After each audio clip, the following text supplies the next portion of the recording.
મિત્રો સ્વાગત છે તમારું અમારી ચેનલ ગોગાની વાતોમાં।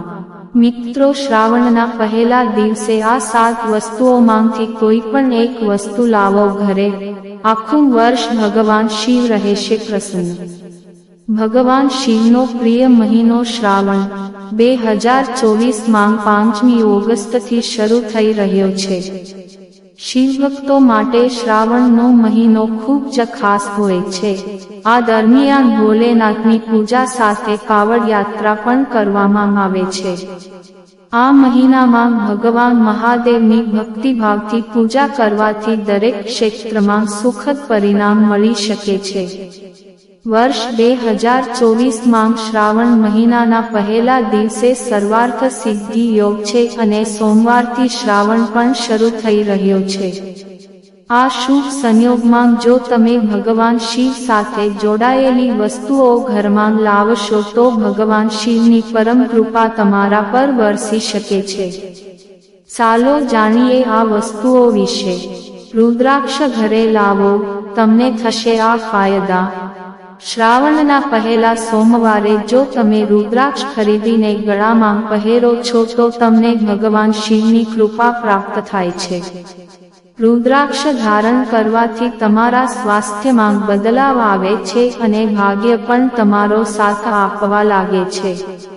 ઘરે લાવો ભગવાન શિવનું આ વાદ્ય। જો તમે નકારાત્મક વિચારોથી ઘેરાયેલા હો, પરિવારમાં ઝઘડાઓ ચાલી રહ્યા હોય, પૈસા બચાવવામાં મુશ્કેલી આવી રહી હોય તો શ્રાવણના પહેલા દિવસે ઘરે ડમરું લાવો। સાવન મહિનામાં ભગવાન શિવના આ વાદ્યને ઘરે લાવવાથી જીવનમાંથી દરેક પ્રકારની નકારાત્મકતા દૂર થઈ જાય છે। જો કે શ્રાવણ દરમિયાન તેને ઘરે રાખ્યા પછી તમારે તેને કોઈ બાળકને ગિફ્ટ કરવી જોઈએ। આવું કરવાથી ભગવાન શિવ તમારી દરેક મનોકામના પૂર્ણ કરે છે। ભગવાન શિવને ભસ્મ ઘરે લાવો। આવી સ્થિતિમાં જો તમે શ્રાવણ મહિનામાં ભસ્મ ઘરે લાવો અને તેને તમારા ધન સ્થાનમાં રાખો તો તમને આર્થિક લાભ થાય છે। આ ઉપાયથી ઘરમાં રહેલી ખરાબ ઉર્જા પણ દૂર થઈ શકે છે। નવું પાણીનું વાસણ।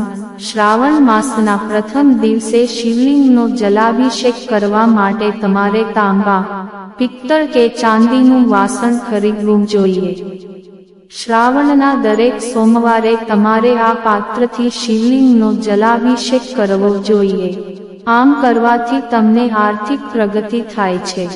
ચાંદીનો સાફો। જો તમે કાલસર્પ દોષથી પીડિત હોવ અથવા તમારું કામ બગડી જાય તો શ્રાવણના પહેલા દિવસે તમારે ઘરમાં ચાંદીના સાફની જોડી લાવવી જોઈએ।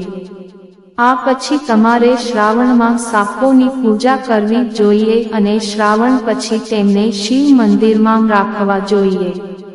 આમ કરવાથી તમને ભગવાન શિવની કૃપા પ્રાપ્ત થાય છે અને તમારા બધા કામ થવા લાગે છે। નંદીને ઘરે લાવો। ભગવાન શિવને તેમના ગણો ખૂબ જ પ્રિય છે। આવી સ્થિતિમાં જો તમે શ્રાવણના પહેલા દિવસે ચાંદીથી બનેલી નંદીની મૂર્તિ તમારા ઘરમાં લાવશો તો તમને ઘણી પરેશાનીઓમાંથી મુક્તિ મળી શકે છે। ત્રિશૂળ। તમે શ્રાવણ મહિનામાં પણ ત્રિશૂળ ઘરે લાવી શકો છો। ભગવાન શિવના શસ્ત્ર ત્રિશૂળને ઘરમાં રાખવાથી તમારા શત્રુઓનો નાશ થાય છે, તમારા ઘરમાં આશીર્વાદ આવે છે અને જીવનની અનેક પરેશાનીઓ દૂર થાય છે।